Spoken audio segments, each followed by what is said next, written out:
오늘 저는 계시록 18장 10절과 13절에 있는 말씀을 가지고 큰 바벨론의 멸망과 또 혼인잔치와 아마겟돈 전쟁의 끝이라는 제목으로 한번 말씀을 나누겠습니다. 지난 시간에 우리는 이 계시록 17장을 통해서 큰 바벨론 성 중에 하나인 종교적인 바벨론, 그래서 캐톨릭 교회의 멸망에 대한 그런 말씀을 실제로 나누었습니다. 그래서 그 캐톨릭 교회를 우리가 볼 때 그것을 음녀라 표현한다.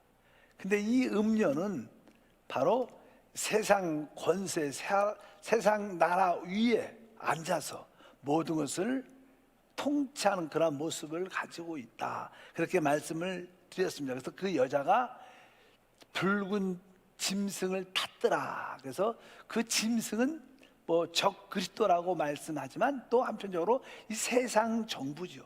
세상 정부를 힘입어서 사실 세상 정부에 최고의 지도자가 있을 것이고 그런 대통령과 왕들의 그를 힘입어서 이 세상을 통치하는 그런 모습들에 대한 말씀을 나눴고, 결국 우리 하나님은 바로 그 하나님을 떠난 큰 음녀를 하나님께서 심판하신다. 근데 그 심판하실 때 바로 자기가 탔던 그 짐승에 의해서 자기가 권세를 누렸던 세상 정부와 지도자 적 그리스도에 의해서 멸망을 당할 것이다. 그래서 계시록 17장 17절 말씀을 읽어보면, 이는 하나님이 자기 뜻대로 할 마음을 그들에게 주사, 여기서 그들은 이제 앞으로 나타날 단일 정부의 최고의 지도자인 적 그리스도와 그의 사람들을 말합니다. 그들이 바로 그 종교를 멸망시켜 드리는, 그래서 그들에게 주사 한 뜻을 이루게 하시고 그들의 나라를 그 짐승에게 주게 하시되 하나님 말씀이 응하기까지 하심이라, 이렇게 말씀을 드렸습니다. 원래 이 세상 끝에는 이 하나님을 대적했던 바벨탑으로부터 시작됐던 두 바벨론의 멸망을 말합니다. 그래서 첫 번째 바벨론은 종교적인 바벨론, 그래서 이 캐톨릭 중심으로 이루어지는 단일 종교가 결국 멸망을 받을 것이고, 두 번째 큰 바벨론은 무엇이냐? 바로 물질적인, 정치적인, 경제적인 바벨론이 이제 하나님의 심판을 받게 될 거라고 말씀합니다. 그래서 그것도 큰 바벨론이라고 부르죠. 그래서 이 바벨론은 종교적인 바벨론과 세상의 정치적인 바벨론이 하나님을 대적하는 모습을 가지고 있다. 그래서 계시록 18장 10절에도 설명이 기록됐죠. 그의 고통을 무서워하여 멀리 서서 이르되 화이또다 화이또다, 큰 성 견고한 성 바벨론이여, 한 시간에 내 심판이 이르렀다 하리로다. 한 시간에 막 한순간에 확실하게 무너지는 그런 이야기를 기록하는데, 그 10절부터 11절부터 13절까지 보면 어떤 내용들입니다. 땅의 상인들이 그를 위하여 울고 애통하는 것은 다시 그들의 상품을 사주는 자가 없음이라, 이렇게 말씀을 쭉 합니다. 이것은 사실 이 세상 마지막 끝이 경제적으로 확실히 무너질 거라고 말씀하는 거예요. 실제로 이 세계의 역사를 쭉 보면 이 근대사죠. 현대사. 이 현대사와 근대사를 보면 이제 어떤 역사가 있냐면, 이 현대사와 근대사에서 이 세상을 이끌어가는 두 가지의 요소가 있습니다. 지금 이 시대는 사실 이제는 공산주의, 즉 사회주의의 큰 흐름이 있어요. 그리고 하나는 우리 같이 이렇게 민주주의, 시장 경제를 중심으로 하는 자본주의 형태가 이 세상을 이끌어갑니다. 하나는 보통 사회주의, 결국 공산주의라고 표현하죠. 사회주의나 공산주의는 같습니다. 이 정부에서 어떤 통째로 모든 것을 관리하고 통제하고 다스려지는 그런 모습입니다. 우리 공산주의 보면 우리 북한 같은 경우에도 러시아나 중공도 어떤 공산당원이 모든 것을 공장이나 모든 것들 다 통제하고 공급하고 다스립니다. 북한도 그러죠. 결국 그냥 사회주의 어떤 이 균등과 평등의 그런 모습들이 결국 실패해서 북한도 음성적으로 시장 경제가 그래서 조그만 장마당이 열리고 그다음에 그런 것이 설치되지 않는데 세상의 큰 흐름은 두 가지가 있어요. 하나는 뭐예요? 공산주의의 큰 흐름이 있고 또 하나는 이 자본주의의 흐름이 두 가지로 쭉 가고 있습니다. 그래서 이제 우리가 살고 있는 시대도 그런 시대의 모습을 갖고 있는데 이 사회주의와 공사회주의와 자본주의가 어떤 게 더 오래 갈 것인가. 그래서 뭐 자본주의도 결국 실패하고 결국 사회주의도 실패하죠. 요즘에 대부분 많은 나라들이 사회주의 경제가 많이 무너졌다는 이야기를 많이 하죠. 그래서 러시아도 무너졌죠.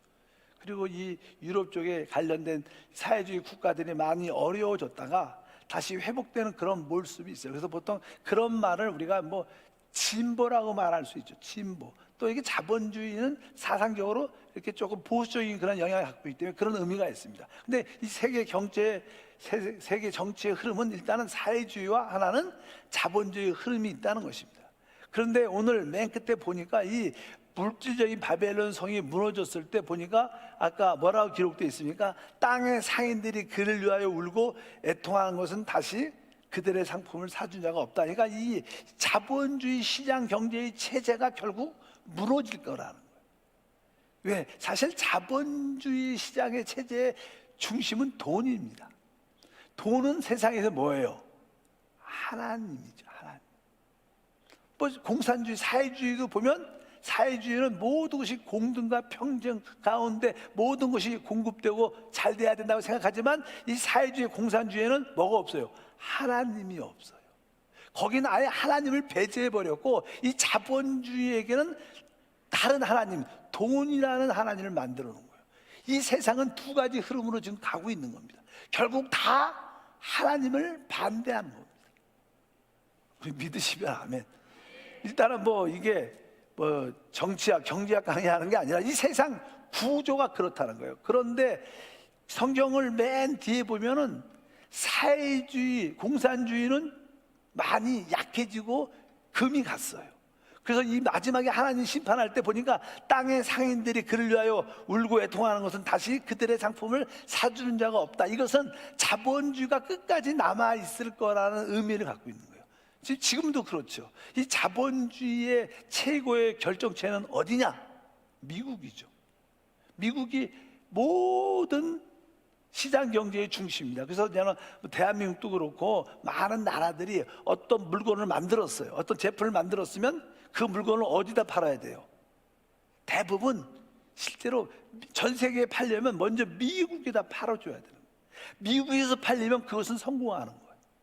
미국은 거의 3억 이상 되는 인구가 있고 아마 전 세계의 한 25% 정도의 그런 세계의 모든 경제에 영향을 주고 있는 것으로 알아야 돼요.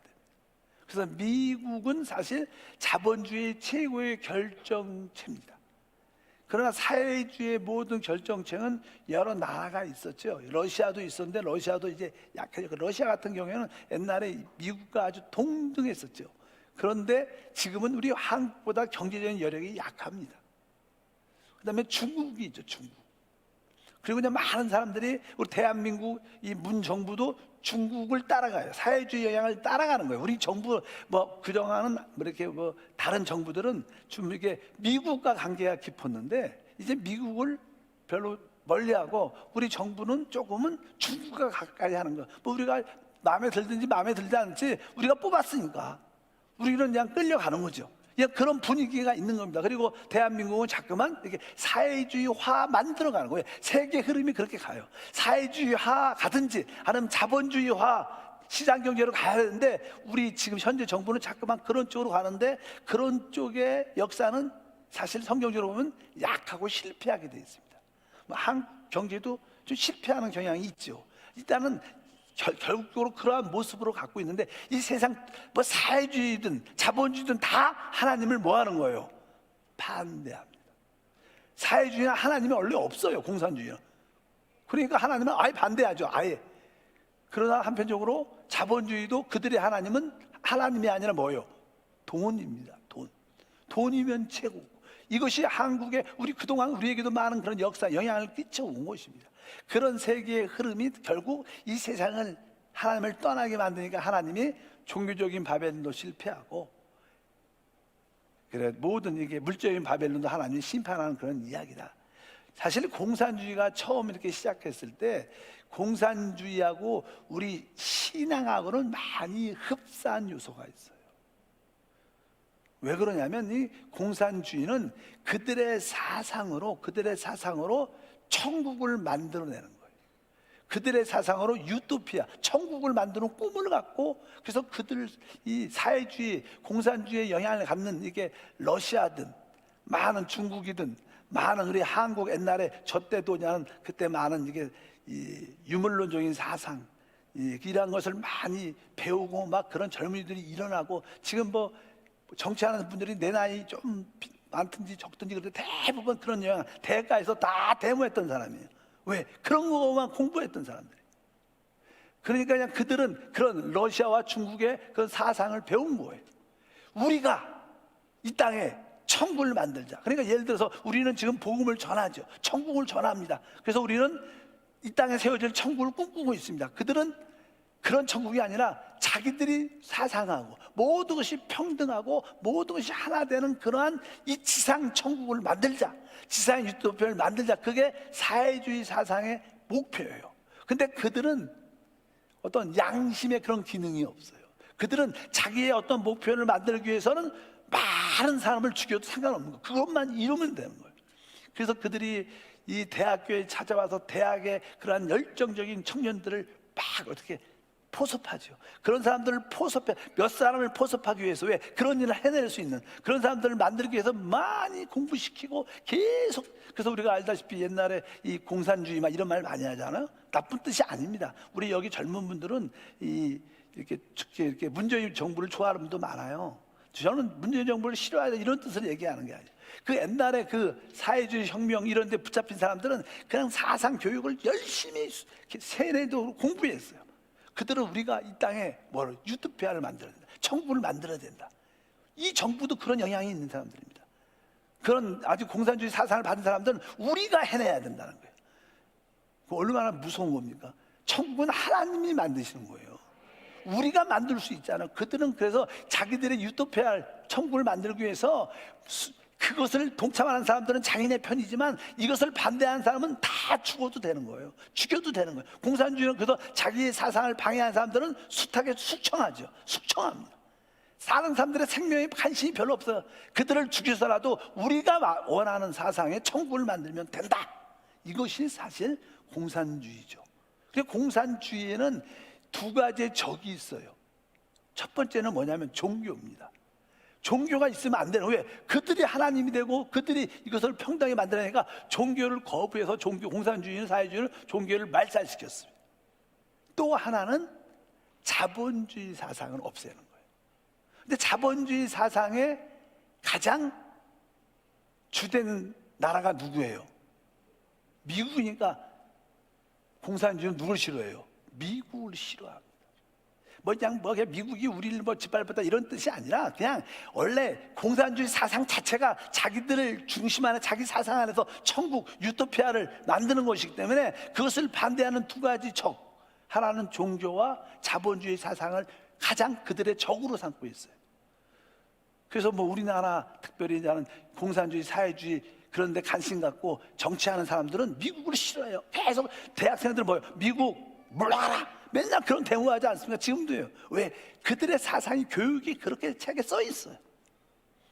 그래서 그들의 공산주의인데, 근데 이 공산주의가 성경을 보게 되면 끝까지 이렇게 버텨가는 것 같지는 않습니다. 이렇게 별로. 끝에 마지막에 망하는 바벨론은 누구예요? 자본주의, 물질적인 그러한 바벨론이 무너지는 것을 보면 아마 종교는 이제 마지막 때 이제 계속 이 캐톨릭도, 로마 캐톨릭도 마지막 때 그냥 적그리스도가 멸망해서 그렇지 종교도 계속 발전해요. 그래서 계속 지금도 단일 종교를 만들기 위해서 캐톨릭 중심으로 많은 사람들이 모이죠. 그래서 점점점 맨 끝에까지는 누가? 바로 이 로마 캐톨릭이 왕성해질 것이고 교황의 권위가 더 좋아질 것이고, 또 한편적으로 이 경제적인 바벨론, 자본주의 사상, 이 물적인 그것이 더 강해질 것이다. 아마 사회주의는 여기에 별로 안 나오니까 멸망은 두 바벨론이 멸망하는 그런 모습을 가진 것을 우리가 알 수 있습니다. 그래서 이제 마지막에 이 경제적인 바벨론, 모든 상인들, 물건을 사고 팔고 돈으로 모든 걸 지배하는 그런 것이 멸망하는 것이 기록되어 있다. 그래서 아까 계시록 18장 11절에 땅의 상인들이 그들을 위하여 울고 애통하는 것은 다시 그들의 상품을 사주는 자가 없습니다. 이 마지막 때는 이 자본주의 시장 경제도 결국 무너지는 거예요. 그래서 제가 종종 여러분, 우리는 진보도 별로 의미가 없고 보수도 별로 의미 없다. 사회주의의 모든 것도 별로 의미 없고 자본주의도 우리가 하나님을 중심으로 갖지 않으면 무서운 것입니다. 그래서 뭘 항상 모든 정치는 이 두 가지에 관련되어 있다. 그래서 뭐 우리가 인간의 기본적인 욕구가 있다 그러지 않았어요? 기본적인 욕구는 뭐예요? 자유와 평등이에요. 근데 평등을 조금 강조하면 사회주의가 되는 거예요. 모두를 동일하게, 모두를 똑같이 분배하게. 근데 자유를 강조하면 모든 뭐 장사도 내가 마음껏 자유롭게 해갖고 돈을 버는 자유를 주는 거예요. 어떻게 보면 미국 같은 나라가 자본주의의 실체, 자유의 실체이기 때문에 어쩌면 모든 경제적인 이슈가, 그래서 빈부의 차이가 미국이 더 세죠. 미국의 부자는 더 부자고 가난한 사람이 자유가 있으니까. 그러니까 너무 빈부 차이가 많으니까 이것은 좋지 않다. 우리는 모든 국민, 사람들이 다 평등해야 되지 않냐. 그것은 어떻게 보면 다 같이 가난하게 살자, 이런 뜻도 있어요. 우리 대한민국이 그런 화돼가는 거죠. 이게 정부의 잘못이 아니라 사회주의를 전체적으로 지향하면 그렇게밖에 될 수가 없는 거예요. 그래서 제가 러시아에 있어 봤죠. 제가 사회주의 국가에 있어 봤죠. 다 가난하게 망하는 거예요. 그러나 이 자본주의는 잘 사는 사람은 잘 살고, 너무 능력이 없고 부족한 사람은 너무 가난해. 그래서 이 빈부차를 줄이는 게 그냥 어떤 지도자, 대통령들의 역량이죠. 그래서 뭐 평등이 맞다, 자유가 맞다, 이게 아니라 국민을 잘 살게 만드는 게 지도자의 최고의 목표죠. 그러니까 대통령이 선언할 때 뭘 선언해요? 우리 국민의 생명권을 보장하고, 그다음에 국민들이 잘 먹고 살 수 있도록 지켜주는 게 대통령이 되는 거예요. 다른 데 관심 있으면 안 돼요. 대통령은 자기 국민의 생명권, 전쟁에도 죽지 않도록, 전쟁을 강한 나라를 만들어서 다른 국가의 공격으로부터 이길 수 있도록 생명을 지켜줘야 되고, 하나는 경제적으로 아주 어느 정도는 살 수 있도록 만들어주는 게 최고의 대통령의 꿈인 줄 믿습니다. 뭐 정치하는 사람들은 다 그 이야기를 하죠. 이런 이야기가 쭉 기록되어 있는데 결국 이 세상은 안 되죠. 그래서 주님이 결국 뭐예요? 이 모든 것을 다 심판하시는 거예요. 이들은, 이 세상은 하나님 없이 그것을 하려고 하는 거예요. 그러니까 결국 하나님 없이 될 수가 없으니까, 결국 하나님은 반대하니까 결국 하나님께서 저 그리스도를 통해서 결국 종교적인 바벨론도 완전히 끝내버리고, 또 주님이 다시 오셔서 이 땅의 모든 세상 정부를 끝내는 그런 말씀들이 기록되어 있는 줄 믿습니다. 그래서 이 세상이 결국 하나님의 심판에 의해서 종교적인 바벨론도 완전히 멸망하고, 또 이 땅에 있는 모든 세상 정부, 자본주의 시장, 모든 경제 체제도 완전히 멸망하게 됩니다. 그것을 세상 끝이라고 말하죠. 이 세상에 그렇게 심판의 역사가 있을 때 이미 이기는 자들은 어디에? 하늘로 휴보됐죠. 그래서 하늘에서 나는 그 내용들이 나는 19장에 기록돼요. 19장, 오늘 18장 이야기가 그런 이야기입니다. 근데 19장의 이야기는 이제 하늘에서 놀라운 찬양이 들려요. 찬양이 어떤 찬양? 1절부터 6절 읽어보니까, 이 일 후에 내가 들으니 하늘에 허다한 무리의 큰 음성 같은 것이 있어 이르되 할렐루야, 구원과 영광과 능력이 우리 하나님께 있도다. 그의 심판은 참되고 의로우신지라. 음행으로 땅을 더럽게 한 큰 음녀의 심판을 하사 자기의 종들의 피를 그 음녀의 손에 갚으셨다 하고, 두 번째로 할렐루야 하니 그 연기가 세세토록 올라가더라. 또 24장로와 네 생물들이 엎드려 보좌에 앉으신 하나님께 경배하여 이르되 아멘 할렐루야 하니 보좌에서 음성이 나서 이르되 하나님의 종들 곧 그를 경외하는 너희들아 작은 자나 큰 자나 다 우리 하나님께 찬송하라 하더라. 또 내가 들으니 허다한 무리의 음성과 같고 많은 물소리와 같고 큰 우레소리와 같은 소리로 이르되 할렐루야 우리 주 하나님 곧 전능하신 이가 통치하시도다. 그래서 이 종교적인 바벨론이 멸망하고 또 이제 경제적인 이 세상 정부가 멸망하는 그러한 것이, 세상에서는 그런 것이 일어나지만 하늘에서는 그 주님의 그 승리에 대해서, 그거에 대해서는 찬양이 이루어지는 거예요. 이 세상에 결국 바로 의로우신 하나님 심판대로 심판이 이루어지니까 하늘에서는 하나님을 뜨겁게 찬양하는 소리가 있습니다. 그리고 나서 이러한 찬양 소리가 있고, 왜 찬양을 하는가? 결국 다른 뜻이 아니라 바로 큰 바벨론, 두 바벨론이 이 땅에서 드디어 끝났습니다. 그들이 늘 하나님을 반대하고 대적했기 때문에 결국 그 종교적인 바벨론과 정치적이고 경제적인 바벨론이 멸명하니까 바로 하나님을 대적하는 자들이 끝났으니까 기뻐하는 겁니다. 근데 한편적으로 이 세상 것들이, 하나님을 반대하는 모든 것들이 끝났기 때문에 기뻐하지만 또 하나의 기쁜 이유가 있죠. 그것은 다른 것이 아니라 그동안 하나님은 바로 우리 그리스도의 신부를 준비했죠. 계속 지금 이기는 자들, 그리스도의 신부들을 준비하고 계셔요. 드디어 그들과 주님이 뭐래요? 혼인잔치를 하는 거예요. 그러니까 찬양과 기쁨이 넘치는 겁니다. 세상의 멸망으로 인하여 기뻐하기도 하지만 한편적으로 드디어 주님의 혼인잔치가 이루어지는구나. 그래서 혼인잔치에 대한 이야기가 기록되어 있죠. 그래서 8절 말씀 읽어보니까 그에게 빛나고 깨끗한 세마포 옷을 입도록 허락하셨으며 이 세마포 옷은 성도들의 옳은 행실이로다. 여기서 빛나고 깨끗한 세마포 옷을 입도록 허락했다는 뜻은 다른 뜻이 아닙니다. 그 7절을 읽어보니까, 7절 앞에 보니까 우리가 즐거워하고 크게 기뻐하여 그에게 영광을 돌리세. 어린 양의 혼인 기약이 이르렀고 그의 아내가 자신을 준비하였으므로. 이제 준비가 다 된 겁니다.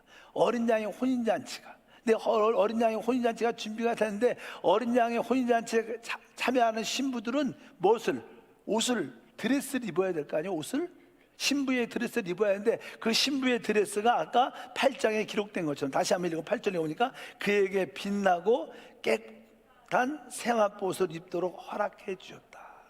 여기 세마포 옷은 어떤 옷이에요? 성도들의 옳은 행실이로다. 원래 우리의 옷은 예수 그리스도십니다. 원래 아담이 범죄하니까 자기의 부끄러움을 느끼게 되죠. 그래서 무화과 나무를 자기가 이렇게 가렸지만, 무화과 나무가 이게 가려지면 그 며칠 다니면 어떻게 돼요? 바짝바짝 말라가 부서져요. 그러니까 주님께서 양을 잡아 나중에 가죽으로 그 옷을 입혀줬어요. 그 어린 양의 가죽이 우리 예수 그리스도십니다. 그러니까 우리는 죄 가운데, 부끄러움 가운데 있기 때문에 우리에게는 그 부끄러움을 가려주는 어린 양 그리스도가 있어야 돼요.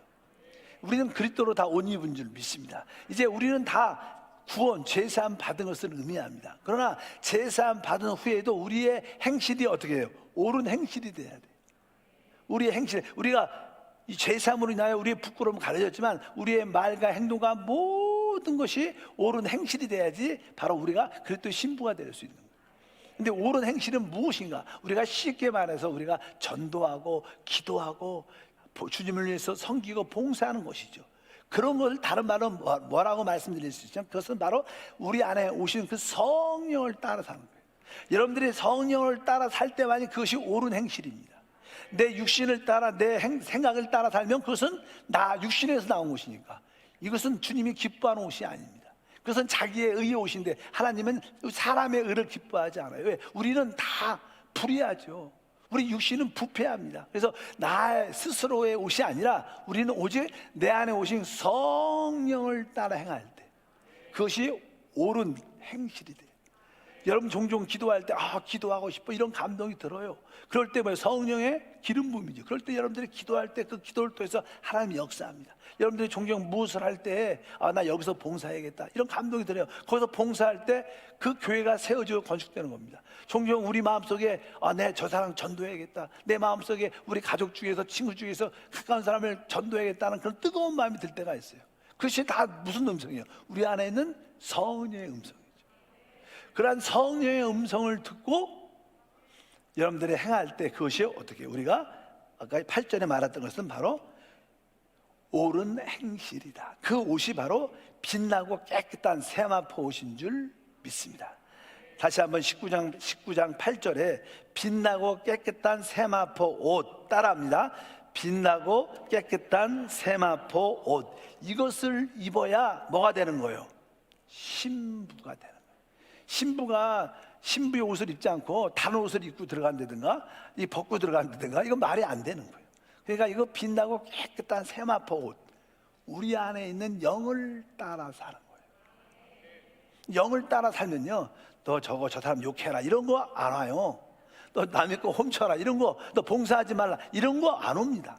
그러니까 여러분, 영을 따라 살면 모든 것이 이루어진다고 해서 분명히 알아야 될 줄 믿습니다. 그래서 이 땅은 한편적으로 뭐가, 이 하나님을 대적했던 종교적인 바벨론과 정치적이고 경제적인 세상 정부의 바벨론이 무너지죠. 그러나 하늘에서는 바로 혼인잔치가 이루어져서 놀란 역사와 축복이 우리 가운데 함께할 줄 믿습니다. 우리는 첫 번째 예수 그리스도를 옷을 입었습니다.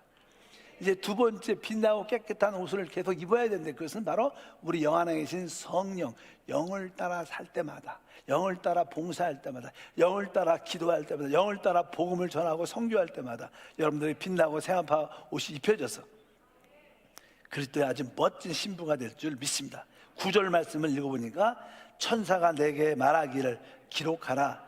어린 양의 혼인잔치에 청함을 받은 자들은 복이 있도다 하고, 또 내게 말하되 이것은 참되신 하나님의 참되신 말씀이라. 아멘. 여기 보니까 어떤 사람이 복이 있어요? 어린 양의 혼인잔치에 청함을 부르심을 받은 자들. 여러분들은 사실 지금 한 세기에 오신 분들은 어떻게 보면 하나님께서 특별히 택하셔서 조금 이기는 자가 되려고. 이기는 자가 되려면 이기는 길도 알아야 되고, 이기도록 성령이 충만하고 영을 따라 살고 내주하는 그리스도도 알아야죠. 내주하는 그리스도를 따라 살지 않으면 우리는 절대로 빛나고 깨끗한 세마포 옷을 입을 수 없어요. 그냥 내 안에 영 있는 것도 모르고 주님을 따라 사는 것도 잘 모르고 그냥 종교적으로 무조건 와서 기도하고 종교적으로 가고, 이것이 무슨 이길 수가 있겠습니까? 그래서 하나님께서 여러분을 어떻게 했어요? 오늘 말씀에 바로 혼인잔치에 여러분을 청하셨다는 거예요. 아, 내가 하나님께 정말 청함을 받은 자구나, 내가 신부로 부름을 받았구나, 그런 축복과 은혜가 함께 할 줄 믿습니다. 그래서 이제 하늘에서 그런 혼인잔치 준비가 쫙 이루어져요. 믿으시면 아멘. 그래서 거기서 혼인잔치가 이루어진다는 것은, 이제 혼인잔치를 영적으로 하면 이 세상에서도 혼인잔치를 결혼을 하면 어디 가요? 신혼여행을 가요. 신혼여행을. 그래서 우리는 신혼여행을 얼로?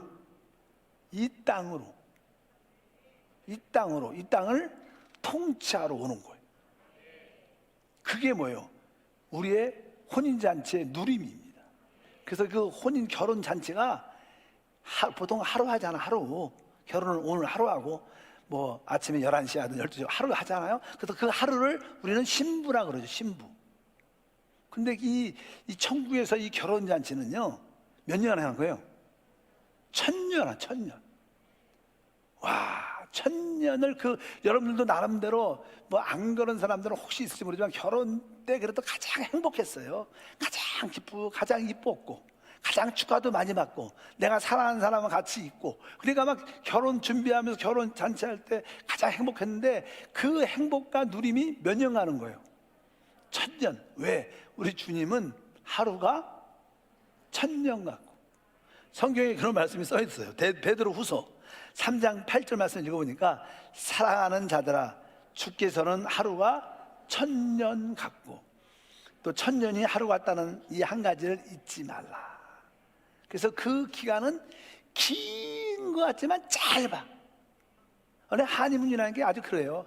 3박 4일로 신혼여행 갔다 오면 아주 어느 때는 짧게 갔다 온 거고, 긴 것 같기도 하지만 짧아요. 그런 것처럼 바로 이 혼인잔치가 이루어져서 그 혼인차의 누림이 이 땅으로 내려오는 거예요. 그래서 이 땅에 새롭게 다 정리되어 있는, 마지막 때는 사실 내려올 때 이제 우리가 그리스도의 신부와 함께 이 땅에는 어떤 일이 있느냐면, 이제 아마겟돈 마지막 전쟁이 있어요. 마지막 전쟁.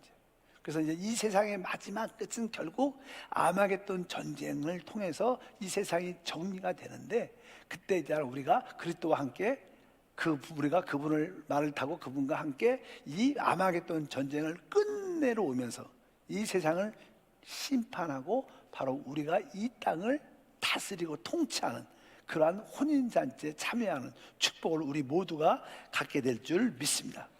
그러니까 그것이 11절부터 13절까지 읽어보니까, 또 내가 하늘이 열린 것을 보니 보라 백마와 그것을 탄 자가 있으니 그 이름은 충신과 진실이라. 이분이 누구예요? 우리 그리스도죠. 그리스도가 이제 이 세상에 뭐가 있어요? 아마겟돈 전쟁이 마지막에 있는 거예요. 마지막 아마겟돈 끝에 주님이 오셔서, 그분의 이름이 충신과 진실인데 그가 공의로 심판하며 싸우더라. 그의 눈은 불꽃 같고 그의 머리에는 많은 면류관 관들이 있고, 또 이름 쓴 것이 하나 있으니 자기밖에 아는 자가 없고, 또 그가 피 뿌린 옷을 입었는데 그 이름은 하나님 말씀이라 칭하더라. 여기 보면 그가 피 뿌린 옷, 이 피 뿌린 옷이 무엇일까? 뭐 예수님이 흘린 피다 이런 뜻이 아니고요, 주님이 바로 이 아마겟돈 전쟁의 모든 세상에 익은 포도송이를 다 모아요. 그렇잖아요. 아마겟돈이 뭐예요? 마지막에 세상에 취해갖고 익어버린 그런 세상에 취한 익은 것들을 다 모아갖고 주님이 뭐예요? 포도즙틀에 집어넣고 다 이렇게 밟고 터뜨리고 심판하죠. 그래서 그 피가 이 온 땅에 흐른다는 거 말씀하는데, 바로 여기서 그 말씀입니다. 주님이 그들을 심판하니까 그의 심판의 피가 거기에 흘러서 주님한테 묻었다는 거. 그분이 바로 하나님 말씀을 통해서 이 모든 것을 이루신다고 말씀하는 줄 믿습니다. 이제 중요한 건 14절 말씀 읽어보니까, 하늘에 있는 군대들이 시고 깨끗한 새한 옷을 입고 백마를 타고 그를 따르더라.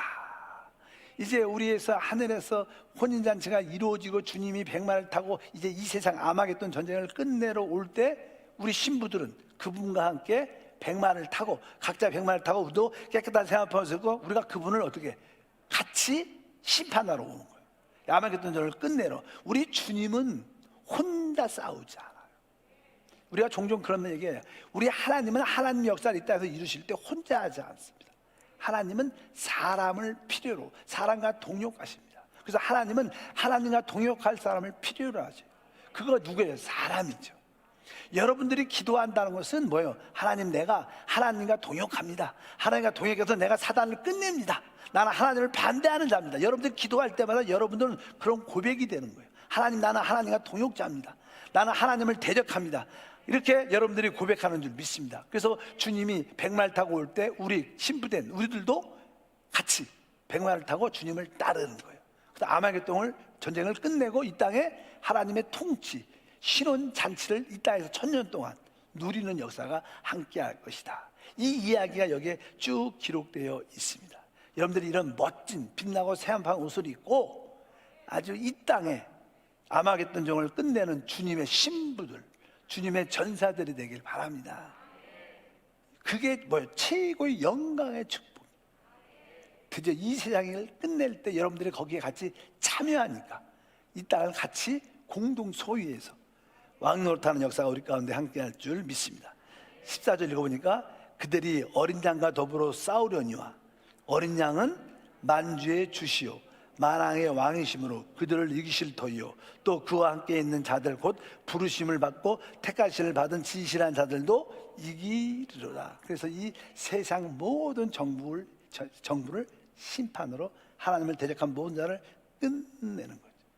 그리고 이 땅에 무엇이 이루어져요? 바로 하나님의 나라가 세워지고 1000년 왕국이 드디어 시작되는 역사가 함께할 줄 믿습니다. 15절을 보니까, 그의 입으로 예리한 검이 나오니 그것으로 만국을 치겠고 친히 그들을 철장으로 다스리고. 20절 읽어보니까 20절의 맨 끝에냐는 결과가 어떻게 되느냐? 짐승이 잡히고. 짐승이 누구예요? 이 세상 정부의 지도자였던 저 그리스도죠. 또 그를 도왔던 거짓 선지자. 그래서 읽어보니까 짐승이 잡히고 그 앞에 표적을 행하던 거짓 선지자도 함께 잡혔으니 이는 짐승의 표를 받고 그의 우상에게 경배하던 자들을 표적으로 미혹하던 자라. 이 둘이 산채로 유황불을 붓는 못에 던져지고, 드디어 이 적그리스도와 거짓 선지자 두 짐승이 드디어 유황으로 타는 불못에 먼저 던져져 버려요. 그래서 이 불못에 던져져서 고통 가운데 있게 되는 역사가 우리 가운데 함께 할 줄 믿습니다. 그래서 이 첫 번째로 이 불못에 들어가는 자들은 누구냐? 이 적그리스도와 바로 거짓 선지자입니다. 그럼 나중에 이제는 마귀도 붙잡혀서 들어가게 되지만, 여기 보니까 이 둘이 먼저 들어들 것이다. 사실 이 둘은요, 전에 나왔잖아요. 이전에 죽은 자였죠. 근데 그가 사단에 의해서 무정에서 빠져나와 다시 그 어떤 3년 반 후에 어떤 죽은 자들 중에 한 사람이 살아나서 그 살아날 때 그에게 들어가서 거짓 역사를 일으키는 적그리스도를 의미하고 그를 우상 숭배하고 그를 따르게 만드는 거짓 선자들과 함께 멸망한다는 그런 말씀이 우리 가운데 기록된 줄 믿습니다. 그러니까 이 계시록의 마지막 부분은 이런 이야기예요. 이제 후 3년 반이죠. 이미 지난번에 두 짐승에 대한 이야기도 했죠. 거짓 선지자뿐만 아니라 적그리스도가 나타났어요. 그들이 하늘에 있는 그리스도와 그의 신부들로 말미암아 이 땅에 아마겟돈 전쟁에 모든 것을 끝내버림을 받는 역사가 나타날 것이다. 그래서 이 아마겟돈 전쟁의 주체가 적그리스도와 그를 따르는 자들이었죠. 그들이 그때 다 멸망할 것이고, 또 그들과 싸웠던, 또 이스라엘을 도왔던 사람들은 누가 말한 천년왕국의 백성들이 되고, 또 우리는 왕권을 갖고 그리스도와 함께 통치하는 위치에, 하늘에 있는 위치에 있는 사람들이 될 것이다. 이런 이야기가 18장, 19장의 이야기입니다. 그리고 나서 어떤 역사가 나타나냐? 이제 천년왕국이 어떻게 시작되는가, 그런 이야기가 이제 20장부터 나오죠. 천년왕국이 어떠한 모습을 할 것인가. 천년왕국이 또 나중에 끝나면 새하늘과 새 땅이 어떠한 모습인가, 그런 것이 뭐 20장, 21장, 22장 이야기죠. 그러면서 계시록이 끝나게 됩니다. 그러니까 우리는 세상 마지막 부분에는 하나님이 결국 어때요? 이 하나님을 대적하는 종교적인 바벨론도 멸망시키고 정치적이고 경제적인 바벨론도 하나님이 심판한다는 거예요. 그러니까 우리가 너무 뭐 사회주의, 진보사상 이런 거 좋아하면 안 돼요. 여러분, 자본주의 이런 사상도 너무 좋아하면 안 되는 거예요. 우리가 좋아하는 건 하나님 말씀을 좋아해야 돼요. 우리는 신본주의, 하나님 중심주의, 그런 신앙으로 살아야 돼요. 세상은 하나님이 없는 세상이니까 세상 방식은 하나님이 좋아하는 방식이 아닙니다. 그러니까 여러분들이 세상 유행을 따라 산다는 것은 어떻게 보면 하나님을 반대한다는 뜻을 가지고 있어요. 우리는 세상 유행이 아니라 하나님의 말씀으로 사는 사람이 돼요. 그래서 여러분들이 종교적인 바벨론, 이 단일 정부의 모습들, 정치적이고 경제적인 바벨론 뭐예요? 바로 단일 정부의 모습, 단일 종교와 단일 정부가 마지막 때 좀 있으면 이 몇 년 사이에 단일 종교가 생길 거예요. 그리고 단일 정부가 생길 겁니다. 결국 단일 정부의 지도자가 단일 종교를 자기가 하나님이 돼야 되니까 없앨 것이고, 그리고 자기가 하나님이라고 말하면서 이 세상을 딱 3년 반만, 42달만 이끌어갈 겁니다. 3년 반 세상을 이끌어갖고 세상을, 지난번에 말을 좀 거칠겠지만 세상을 말아먹죠. 그래서 결국 하나님한테 심판받고 던져져. 뭐 적그리스도가 나타나도 3년 반 동안, 그 3년 반을 아주 자기 뜻대로, 자기 통제, 조금 공산주의 화처럼 이렇게 독재적인 그런 정치를, 통제 사회를 이끌어 가니까 참으로 믿는 사람들에게는 많은 핍박과 환난과, 그래서 우리에게는 대환난이라고 말합니다. 특별히 믿는 사람한테는 뭐예요? 대환난. 유대인들에게는 대환난의 기간이 3년 반이라는 기간입니다. 보통 7년 대환난, 그것은 맞지 않아요.